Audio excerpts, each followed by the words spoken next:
I love technical difficulties. Goodness.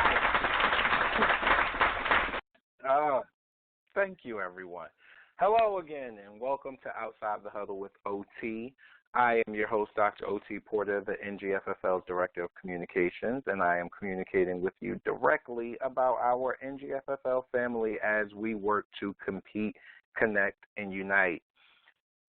So for those of you who are avid listeners, you know that each episode of Outside the Huddle features NGFFL's best and brightest as far as city leaders, league members, Hall of Famers, and all of the diverse individuals that contribute to the success of our wonderful NGFFL. Tonight is another exciting episode because I have my first official West Coaster. So we will be featuring Mr. Tom Ensminger, and super excited that I think I got his name correct and that he's joining us tonight. So without further ado, Tom, welcome to the show. Uh-oh, did we not get, no more technical difficulties. Yeah, there he is. There's Tom. There you are. All right. Double technical difficulties on your episode. That means this is going to be fantastic. I can't wait. Excellent. Yes. So Tom is actually with us now. So thank you for joining us again, Tom. And what I would like to do is start where I normally begin with these sort of episodes. Give the listeners a bit about your NGFFL background. All right. So I actually started in Boston back in 2010. Did my first gay bowl with Boston in 2011 in Houston. Later moved on to Philly in the summer of 2012. And I joined the GPFFL and did 3 gay bowls with them. And long story, I'll leave it out of this, but I wound up getting relocated to LA. And that's when I joined the LA League in 2016 and been the commissioner since 2018 in LA. Experienced the typical East Coast tournaments when I was over there. So I did your Sunshine Cups and Pride Bowl with Philly. And then when I moved out to LA, I got to experience Duel in the Desert, Aloha Classic, and just keep going. So good times. Yeah, that's fantastic, and that is a very varied history, especially going coast to coast. You know, that's interesting. Yeah, the difference is I picked up on it right away when I was in the NGFFL, so I saw the regional differences. My first gay bowl, I was blown away by that, but then to experience it in person, Boston to Philly, that's night and day, and then east to west, night and day again. So, yes. So when you think about just your time in the NGFFL, why was it important for you to take on a leadership role in LA? Well, when I was in Boston, I was so clueless and newly out that I appreciated the leaders that kept me focused and gave me an opportunity to be there. Philly then was a different experience, which I can get into more. But when I got to LA, it was so different, and I don't want to disrespect any of the organizers at that time, but there were some very specific things that I came up against, such as my first gay bowl experience with them. The A team literally formed without any communication, and when someone was inquiring how to get to attend gay bowl, it was a kind of you go figure it out on your own. If you want to start your own team, go ahead, but we're all good with the A. And that to me was just kind of this, whoa. I also, my first season there, I got asked to captain for my very first season.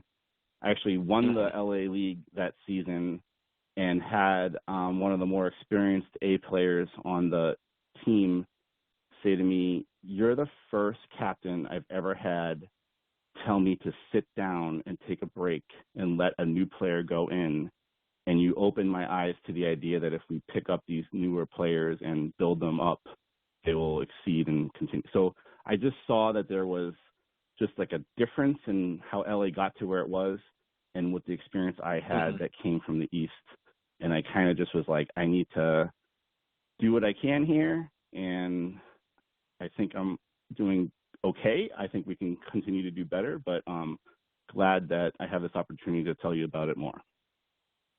Okay, great. And I'm glad to have you here to tell us a little more about it, because LA is one of those cities that is sort of an enigma.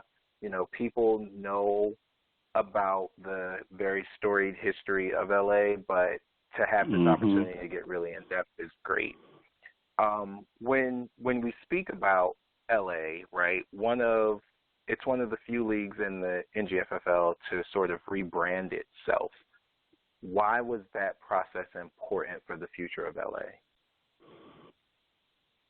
Right, because when I was in Philadelphia, that was when Flag Football, the movie, came out. It was right before Gable 2014, and our organizing committee of Gable actually had a part in helping Flag Football, the movie, get into the Q-Flix festival that was going on in Philly, and it got to get screened. So we all got to see it as a group, and that was like, I had no concept I was ever going to move to the West Coast. So that to me I wasn't watching it with that perspective, but then I saw what they were up to and doing in this history, and I was like, wow, that is totally different what I've experienced on the East Coast. And then to join that league a few years later and sort of see something different from what that movie projected, because I guess I wasn't there, so I don't want to put words in mouths, but there was a fallout amongst a lot of the people that were in the league at the time, and it sort of got down to a core group that sustained it going forward,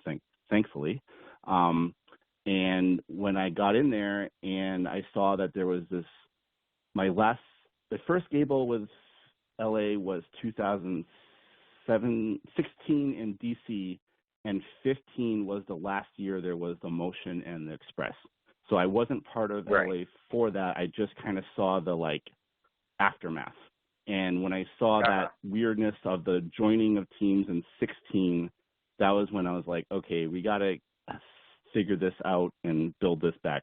So the rebrand really started, I'd say, before Pride Bowl 2018. That was when we kind of had this new group of where maybe 20% of the league was retained and about 80% new.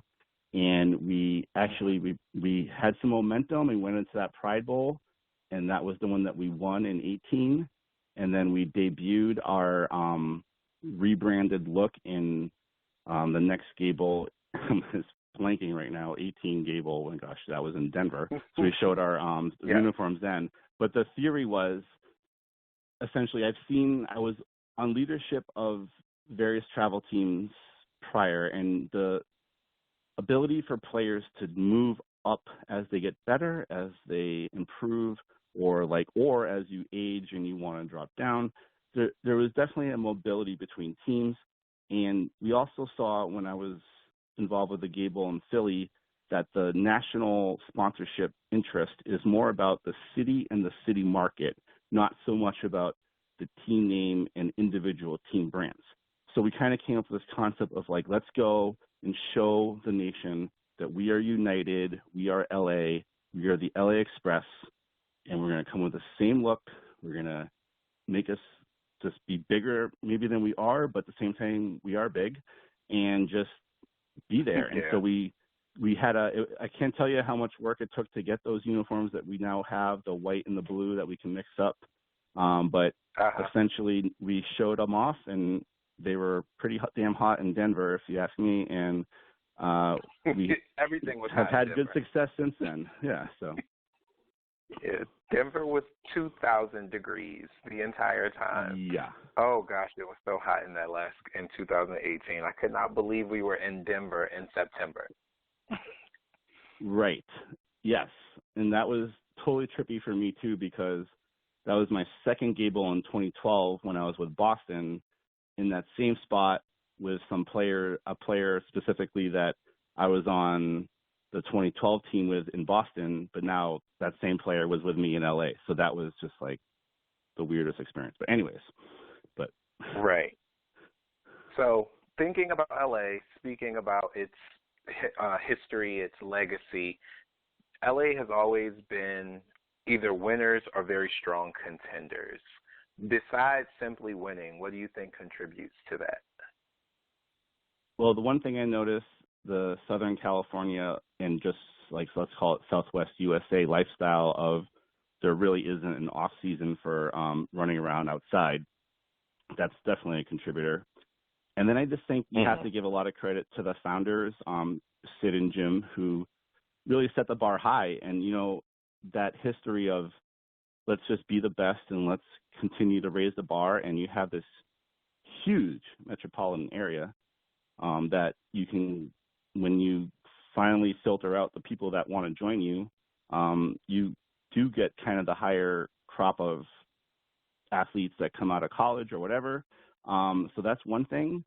And just basically we just reach a point that an attitude of we want to be the best and we don't expect anything less. So I know that's kind of what you said, anything but just that we like to win, but it just has to do with that there is a high level talent. The bar got set high early and it's been maintained. Yeah, that's important, right? Because it's more than just winning; it's the attitude of winning, right? Because now you're not just talking about the ability to win; you're talking about maintaining an attitude that says we're supposed to win, and that is what makes a team work that much harder during the off season when people are resting. You guys are working, and that shows. It shows on the field all the time. Yep, and these guys want to do it, and that's great. That makes a huge difference. So I want to shift gears a little and talk about your local league a little more because you talked about being in the metropolitan area, and I know most of the NGFFL teams are in metropolitan areas, and especially in somewhere like LA, how do you deal with the understanding that space is extremely limited and issues of growing your league, fields, referees, etc.? That is one of our biggest issues. When I first got to LA, they had a great spot at West LA College, turf field, College Stadium. But then after the second season, it was, we're going to close for redo or renovation. And then so that made us have to find a new home. And then when they did reopen, they didn't permit again. So when we found another new home at LACC, another community college that had another great turf field, we got 2 years out of them. And then again, they shifted gears and we're not permitting to anyone anymore. But then we found out unofficially, no one call them on this, but that they actually got kind of bought by some local soccer club to say we own every permittable hour of your field and no one else gets it.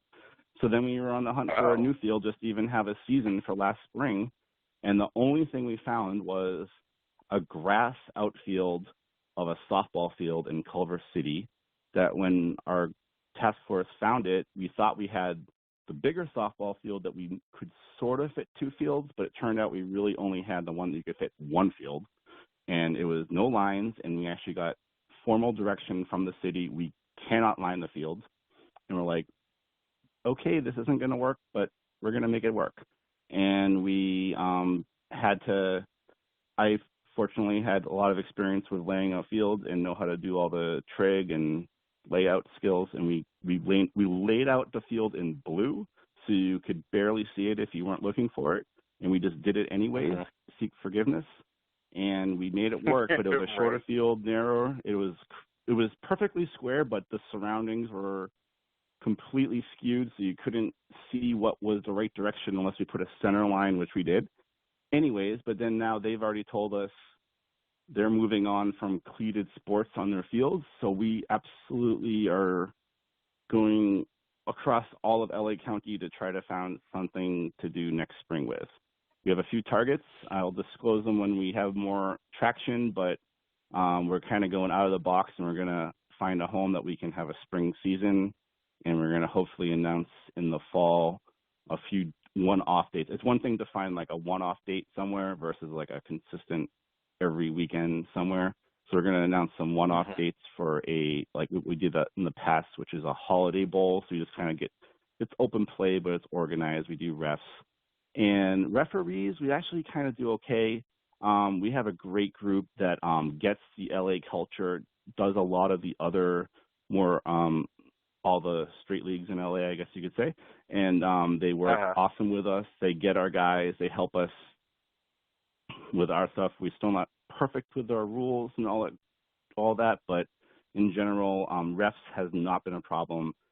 So we do have a task force right now that is looking very closely at field, and we hope to announce that we have a plan for the spring soon.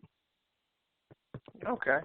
So speaking of announcements, I really, really enjoy your LA Flag emails. I get them. Your calendar is extensive. It covers 2 or 3 months at a time. What sort of impact does that have on planning for your league, having such a large calendar? Well, it's a little smoke and mirror, everyone. Don't think it's too big. A little bit of it is like repeating. We just started a Thirsty Thursday, third Thursday event. So just, hey, it's the third Thursday of the month. Let's go meet up at our sponsor bars and have a drink, catch up. No pressure, no program, show up. And then we do have a fundraising calendar. That's a whole other discussion that fills up some space. And then we do have opportunities with other league members that have offered pools for parties and other things like that. So we are kind of making up for our lack of on-field experience by putting out a social calendar, essentially, to keep people as a community, because we find our off-field experiences are what really make our on-field experiences that much more special.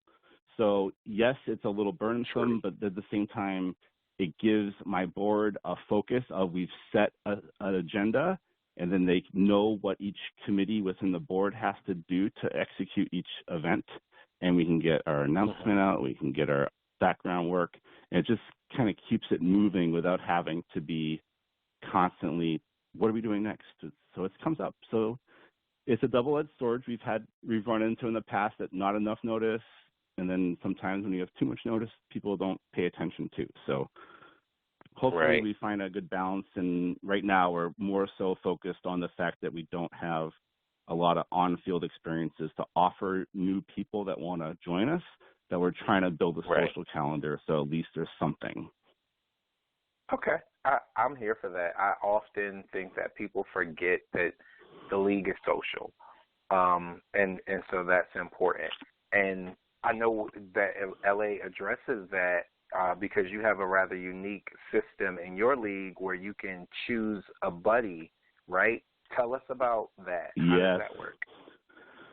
So the buddy draft. So basically, the main reason behind the buddy draft is because LA is so large and people commute very long distances. For example, we have some guys that travel as far away as Fresno, which is a 20-hour drive sometimes.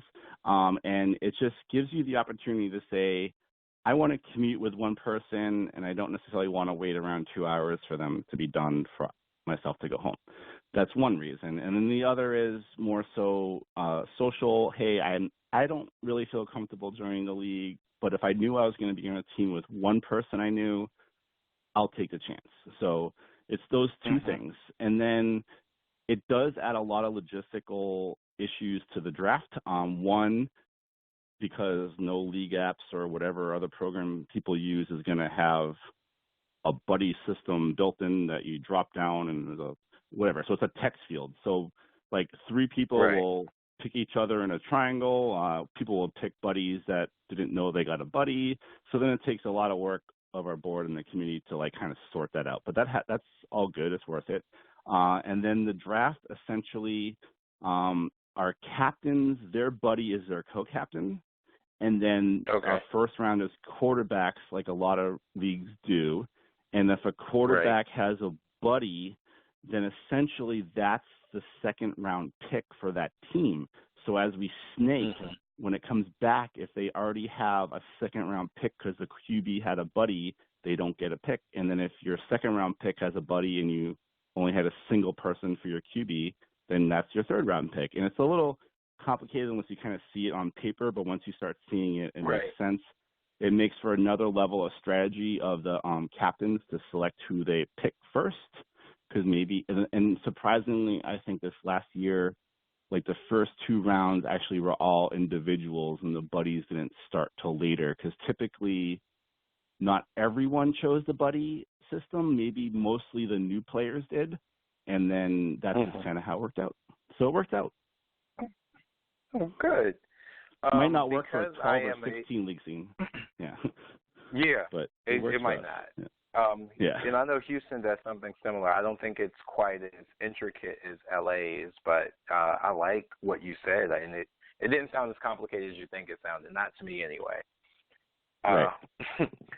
So, one of the things that I always advocate for in the NGFFL is the inclusion of the women. How does LA handle women in its league, and what has been the impact of women in LA? Okay, so in LA, since I've been there, there's only honestly been a handful of women each season, and it's sort of been different bunches, mostly because there's a lot of competition from other full women's-only leagues. Right. And interestingly, this past month or so, we've been in contact with one of the leaders of that league, who's trying to align their rules with NGFFL rules because they aspire to possibly link up with us to get to the Gable. So we're kind of taking that a step further right now. And first step we're going to do is we're actually going to help them out with a tournament they're hosting over Labor Day, where one of our things that we lack in LA is a lot of player refs.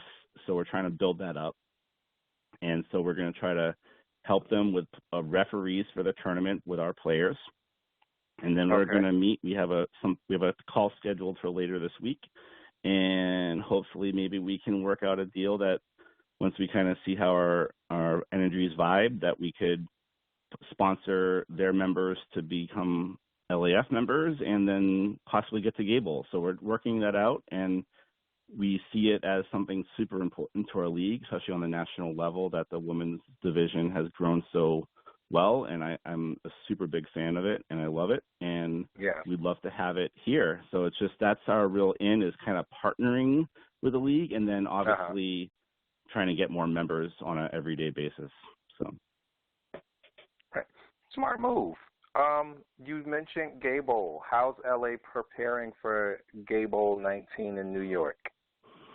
Well, that's definitely going to be interesting because we have about 60 guys and have expressed interest. And wow. So we have a committee called the EOCR Express Oversight Committee, made up of, I'd say, less than half board members, and then outreach of players that have experience in the leagues to completely new players. So we have a committee that's helping us guideline let's call it the logistics for our tryouts, and then the selection of the captains, and kind of helping guide the formation of the teams, because as most cities preparing for Gable need to be very conscious of are the LGBT, non-LGBT ratios for Gable, which is not there for other tournaments. So we can flex that on other tournaments, but Gable special, and we got to respect that. So that helps us when we don't just have board members kind of calling the shots, but you kind of get an oversight from other viewpoints, which is what we really want. And then so we set 2 tryout dates, one in July, one in August, and we're hoping, and we've set an event that you have to sign up for in our league apps to express your interest and fill out a survey. So we're kind of hoping prior to the tryouts, and we've already are working on that we have a sense of the numbers, which is what I already said, and that we have a sense of what the demographics of the tryout group is, so we can collectively manage it. And I can't necessarily tell you exactly how it's all going to work out because it hasn't happened yet. Right. But we're prepared. We got our uniforms, you know that, and we're ready. So, and we had a good success in the Pride Bowl recently, where we obviously had our on-field stuff, and then in a really cool way, our off-field stuff together as a group, which may not have made the national Facebooking or whatever, but it was super successful. We had a lot of cool stuff we did together off the fields, and we really hope to build on that in New York because it's going to be a great experience. We know they're going to do an amazing job for us. Good. That's fantastic. So we are wrapping up now, Tom. So are there any closing thoughts or any bit of information that I did not ask you about that you think the listeners should hear? Well, I think it's what we were chatting about before the thing started, is that the importance of these leagues being there across the country for people like myself that have had to move city to city and you don't know where to start when you transition to a new place. Because honestly, if I moved to LA and I was to go out to WeHo and sit in a bar and try to meet people, I think I would not have the same experience that I have now with LA besides the football league. And then my husband's professional world has helped network me in too. But the fact that you can say, let me give you an example. So when I moved to Philadelphia, we moved there in the middle of summer in July, and it was some random July week. I can't remember. But I looked up the GPFFL on Facebook, and they were announced that they were going to have an open play on a Saturday, and that happened to be the first weekend we were going to be there. And I liked it. I made a comment. I did something. And the commissioner at the time, Justin, when I showed up at that field, he was like, "Hey, you're that guy that was interested in, like, hey, come on in," and just this immediate welcome. And then that night I'm at a pool party in New Jersey, and the rest is history. And it's just the fact that we put two very simple things like LGBT or support LGBT, and they like football. And it's just, boom, that's just really focuses you in on a group of people that you're really going to like being around. And then I found the national network, now that I've moved cities, to really just be my family. And I look forward to every tournament, every event, because it's just so cool that you have friends from all across the country, from Hawaii to Boston to Chicago to Houston. And it's like, and then to like talk to your other friends that may not, and you're like, yeah, my Facebook feed, I get the inside scoop from Florida, I get the inside scoop from Denver, and you get to see this whole country versus a lot of people have a more narrowed focus. So big thing is I appreciate so much the NGFFL and what it's doing and bringing everyone together, and I think it's on the right track. I love it all, and I just want to keep giving so we can keep being there for the next person that doesn't even know they need us. Well, that is what the NGFFL is all about, giving back more than we take. So that you have the right idea.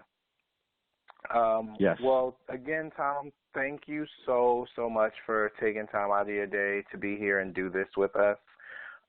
Thank all of you for joining us on Outside the Huddle. If you enjoyed this episode, please talk about it and share it on social media, #NGFFL. Comment on our Facebook page, Twitter, Instagram, and YouTube. So until the next time we meet, everybody remember to be kind to yourself and be kind to all the others you encounter as you compete, connect, and unite in the NGFFL. Everyone, good night. Goodbye, everybody. Thank you, OT. Bye, everyone.